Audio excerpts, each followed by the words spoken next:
Welcome to the Embryo Adoption Podcast. I'm your host, Mark Mellinger. On this show, we explore the possibilities embryo adoption offers to families often struggling with infertility, though not always. Through insightful interviews and moving stories, we uncover the blessings of this unique path to parenthood. This podcast is brought to you by the National Embryo Donation Center, giving hope to those longing to grow their families. Now, let's get started. Beating cancer, leaning on mentors. That's all part of the story of my guests today, John and Sarah Marlin, an NEDC couple. And John, let's start here. You have a great story of overcoming obstacles. Tell me what interrupted your life, when you were way ahead of becoming an adult that eventually did help cause your infertility. Right. So when I was 12, I was diagnosed with leukemia. So with all that came a bone marrow transplant, radiation, chemo, just tons of meds, just, everything that involves that. So from a very early age, I knew that fertility was probably going to be an issue for me. Around 18, I really figured that out with testing, was told, hey, pretty much no chance, whatsoever. So that was something that I knew I would have to talk to my spouse about whenever I found a spouse, because I know that's very important. So very soon in our dating relationship, Sarah knew that, we'd have a journey ahead of us with kids. So. And how did you process that? I'll start with you and then talk to both of you as a couple on that, John. But I mean, as a young man, it's hard enough to process having cancer when you're 12, 13 years old. That probably, I'm guessing, was not the first thing you thought about back then. You're thinking, I just want to beat cancer. I mean, that whole experience shapes you at a young age. Yeah. So, 12 years old, that's never, you probably don't even know what that is at that point, or hopefully you don't. But I don't know. I guess it maybe is a guy thing that I didn't really give it much thought. I just thought I'd have kids one day somehow, and I never really thought much of it after that. So. Well, you always thought about adoption. I always thought adoption was probably going to be my way of, having kids. Yeah. So. And it turns out that was right, probably just not the sort of adoption that you were thinking about. And Sarah, it sounds like you were on the same page from day one. Was that the case? I remember when he told me having a kid or kids was always super important to me. I've always wanted to be a mom. And it took some processing, but I felt like the Lord was leading me to John. We were both a little older when we met each other. And so we talked a lot about adoption, and we still knew that there was always like the Lord could work miracles and all that kind of stuff. But ultimately we decided on adoption, but there was still like something in me that wanted to be pregnant if I could. And so when did embryo adoption come onto your radar? Well, I actually knew about embryo adoption for a while, and I told John about it. And at first he was like, no, I don't know. I just want to adopt a kid from the United States, like domestic adoption. And then we actually met someone that had successfully done embryo adoption.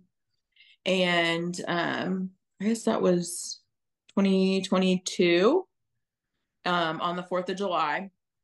And we talked to them, and there was still just that passion in me and desire to be able to carry baby if I could, and experience pregnancy. And John and I were like, you know what? It's not going to hurt to start looking. And the worst thing that's going to happen is if it doesn't work.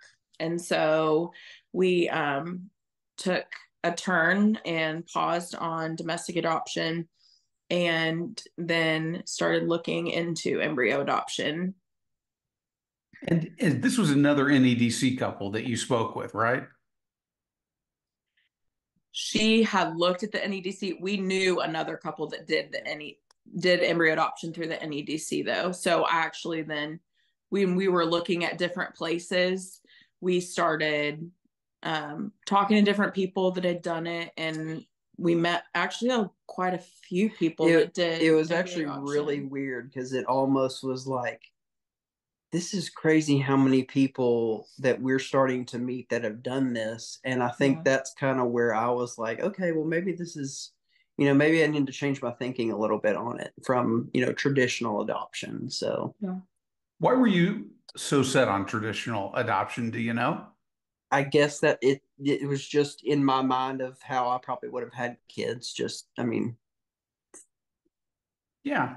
Yeah, when we can all be like that, or we can be slow to change our thinking. I understand that. So it's interesting. You guys, I said at the outset, that you were leaning on mentors. It sounds like you were mentored by lots of people who had gone through the process, which is an interesting layer to the story that I didn't know. That only expands beyond what I knew. So tell me what that was like, how helpful it was as you were making your decisions.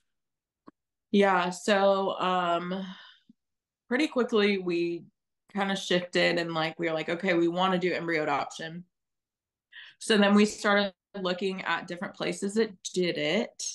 And we, one of my good friends, actually, she is a good friend that did it through the NEDC.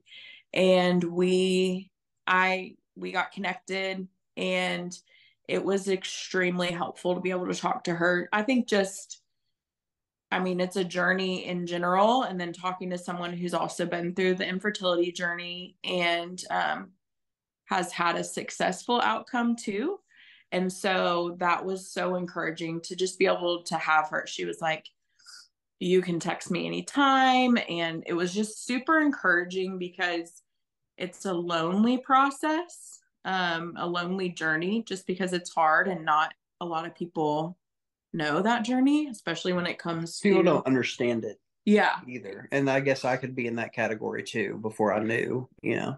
So it was a lot of people just like, well, why wouldn't you want to do IVF and have your own babies? And I'm like, because we still feel called to adoption, and we want to just do it this way. And so it was really helpful to be able to talk to her and other people that had done it, and how to kind of process things and just go through and answer questions like that to other people and just walk with us on the journey. Not only was she super encouraging to me, but her husband was really encouraging to John, and just be able to walk together as couples through that. And I think this is an important point, and it's one reason that I thought it'd be good to talk with you guys. This is something that anybody who's just starting to go through the process or thinking about going through the process would probably really benefit from, is to have a mentor couple. And if you're going through the NEDC program, we're always happy. If you can find one on your own, or one already, that's wonderful. But if you need help finding one, we can always link you to a mentor couple. We're very happy to do that. So take advantage of that. If you end up, first of all, if you're curious about embryo adoption with the NEDC, and secondly, if you're already in the program and thinking that a mentor couple would help. I know, because I've talked to many of our families who have said, yeah, it was a big help, and clearly it was with you all. So describe then landing on the NEDC and your journey with the NEDC. So one of the big things that kept drawing us back to the NEDC, well, we have family connections in Knoxville anyway. And we actually found out we had multiple connections to NEDC. But one of the big things was that it was a Christian organization. And to us, that was extremely important and really helped us along our journey too. And just how much life was valued. because I know a lot of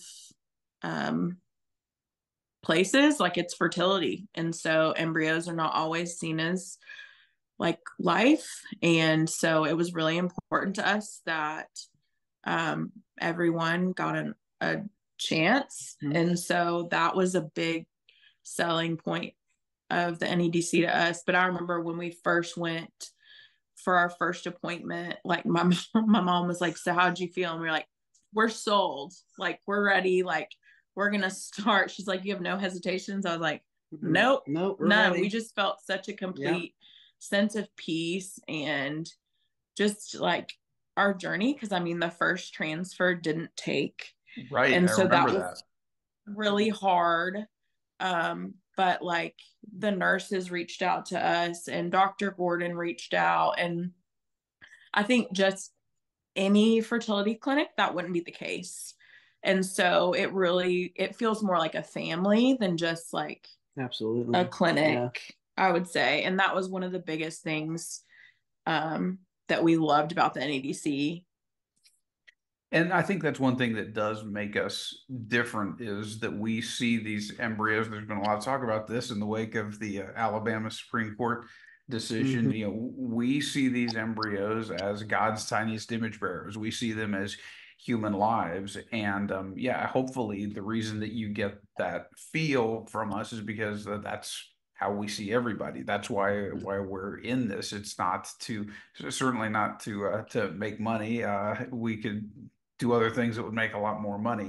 But it is to get these tiniest lives out of the freezer and to help the adults, the older image bearers on each side of the equation, either those who have embryos remaining and are faced with a conundrum, or folks like yourselves who want to build or add to your family through embryo adoption. So that's what drives it. By the way, if you're listening to the podcast and you like what you hear, you're helped by it, go ahead and spread the word by sharing, rating, reviewing, subscribing. Give the Embryo Adoption a 5-star review wherever you listen to it, whatever podcast platform. That will help spread the word. God's used the podcast. A lot of people have either been helped by it or helped or it found us through this podcast. So you go through the journey, is there anything you want to say before we get to talking about your kids? Is there anything you want to say more about the journey? Anything you wish you would have known going in that was like a surprise to either of you during the process that you think people should know about?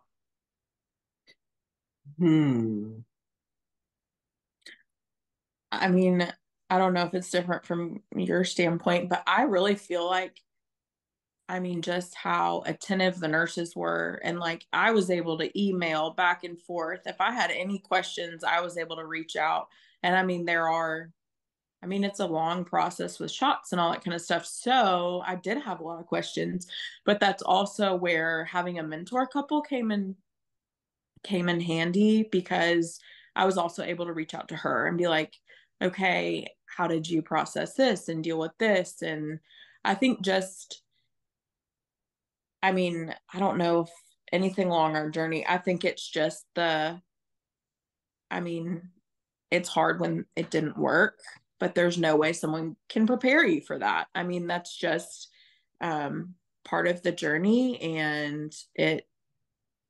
but other than that, I really feel like the NEDC did a really good job of like, it was a very smooth process. Yeah, answering questions, and we felt at peace when we went for a transfer day and all that kind of stuff.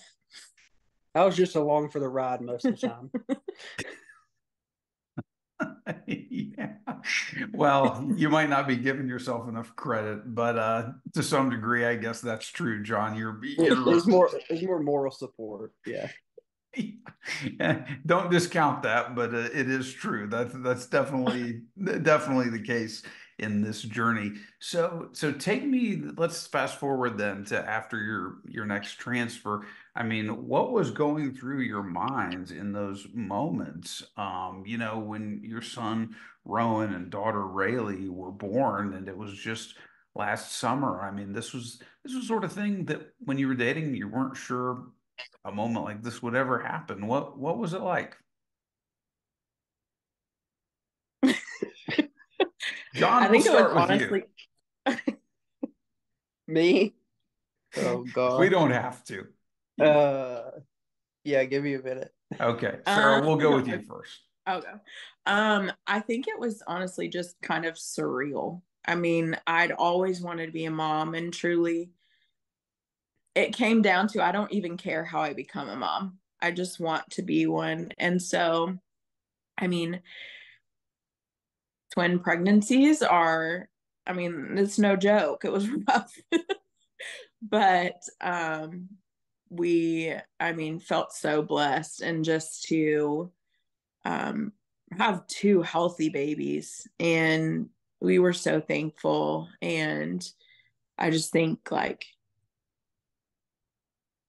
I mean, I still look at it and I'm like, how did we get here? Like I honestly can't believe that Oh, I still think we had them. I still think daily, I'm a dad. Like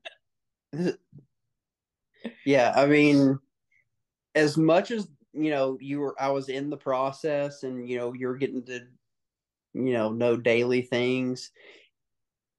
I don't it's tough on dads because it's almost like, are we ever really ready to, like, I don't even know that I'm ready right now. Like, oh, what am I, am I doing the right things? What, so it was a great process, but yeah, they're two little blessings. So Yeah, and you're right. You're never really ready, and I can say that being the father of a 24 and 22-year-old. So yeah, you just keep trying, but you'll never really be ready. yeah, yeah. Because we're all learning. That's just the journey of life. We're all learning through every phase. You're never going to be a perfect parent, and that's okay. So, explain the personalities of the twins and how they have Oh, changed your lives, your family's lives. They honestly, we joke because they're twins, but they're literally nothing alike. Like, could not be more different. And we're like, opposites. y'all are probably supposed to be single babies, and we just made you two by sticking you in there together. Yeah. But Yeah. What's funny though is I feel like he's got my personality, like very laid back, go with the flow, nothing really bothers him. And on the other hand, she has more my personality. She's a little feisty one. She loves to tell you when she doesn't like something. So, but it has been so fun to see their twin bond kind of come out. I mean, it's really kind of starting now. Yeah. They're like when they eat, they're holding hands, and they're just more, they're interacting, and it's been really fun to kind of watch them. Because at first, I mean, they had no idea each other was even in the room, I don't think. Until like recently. And it's been so fun as they just grow and develop. And I think sometimes, like, I mean, they were premature. So it was kind of like, okay, like, are we going to hit milestones normally? And it's just been amazing to watch them grow. And like, the Lord's just been faithful in all of this. I mean, the transfer and their delivery and them growing and being so healthy. Another one of the things that I thought was interesting. So like our first transfer that we had that didn't take, those embryos were actually graded better than the two embryos that actually worked. Were these all from the same set, by the way, between the two transfers? No. So the first transfer was a one set, and then we chose to go with a different set the next transfer. And again, that all happened because we were the NEDC, and we were in contact with the embryologist, and we just truly trusted them. Yeah. And whatever they advised us to do, I mean, we didn't care. We just wanted babies. Like, we wanted to be parents. Well, y'all said that, we see babies from this grade all the time. But in our mind was, well, if the better grade didn't work, how in the world are, the fairer one's going to work? And guess what? It's not up to us. And, grand scheme of things, it worked out exactly like it was supposed to. So. Because I remember, like, yeah, go ahead.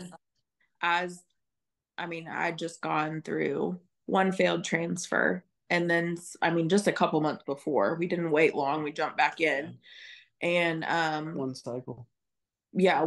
And so then when they told us the grades of those embryos, I was like, okay. And I remember my face just dropped. I was like, okay. Yeah. Do you remember the grades, by the way? I mean, that's if not, that's okay, but it might be important for folks who are listening to hear. I know. I do remember I don't remember the exact grades. They were both good quality, the first transfer. The second one, they were both fair quality embryos. And so I remember asking the embryologist to come back out and just explain the grades to me again after the transfer. Yeah. Because I think in my mind, I was like, I had just already been like, okay, I've gone through one failed transfer. This is going to be another one. And I was just kind of trying to process that. And John was great. And he was like, that's not how we're going to go about this. Like, we're going to trust that the Lord is going to be faithful in this. And we have no control over anything in this process. And so I think that was really hard. And then also, but again, like the mentor couples, like I immediately was talking to the couple that we were talking to, and she said the same thing happened to her, and it ended in a pregnancy. And so I think just walking forward, there were a couple things. Like the first transfer, I took a pregnancy test.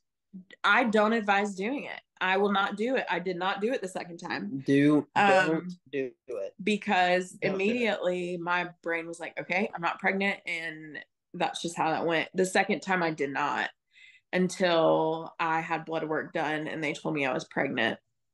And that, I think, helped my mind just be like, okay, I'm pregnant until I'm told I'm not by a test. Yeah. And so we watched them go in on ultrasound, so they're in like.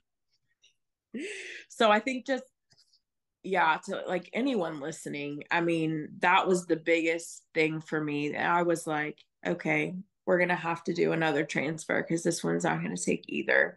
And John and I were both set on, we're going to transfer the embryos if we have them. And so, yeah, anyone listening, if you hear the grades of your embryos, I've heard so many stories now that of couples that even poor quality embryos and they take. Yep. And so, I mean, like John said, like, it's not up to us. Like, if they're meant to be your children, they're going to stick and be your children. We said we were fine with twins, and then we got twins, and I don't know that we were quite prepared for what we said we were good for. Yeah, be careful what you wish for, right? Yeah, exactly. And this is a really good point, though, because I've heard our team say several times that they've seen a lot of really ugly embryos make really beautiful babies, and that is a truth. So the two of you drawing that out in this interview, that's an important takeaway for folks. And I think we ended here. And by the way, John, I have heard that raising the twins gets easier the older they get, especially like after when they get to about that 1 year stage. They're playing with each other so much. It's like you're not in the room, not the other twins. Yeah. So yeah, that's what we're hoping. That's what we're hoping. I was Keep your fingers crossed. Yeah, I wanted to encourage you. There is some hope. It will get better if you can just survive the first few months. But how did this shape each of your faith? I think that's a good note to end it on, if you can think about that.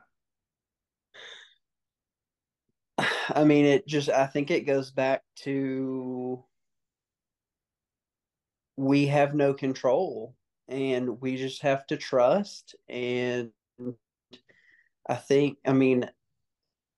can't say that I'm like extremely religious or anything, but I just have always been the type that, hey, you've got to trust. It's not up to you.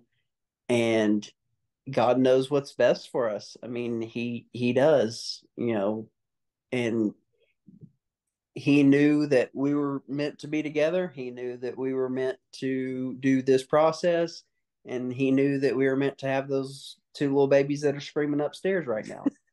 So, well, I can't hear them, so that's good. I can't hear them. I can hear God, I think, when he talks to me, but I can't hear the kids. So you guys are the grandparents are taking care of it right now. So.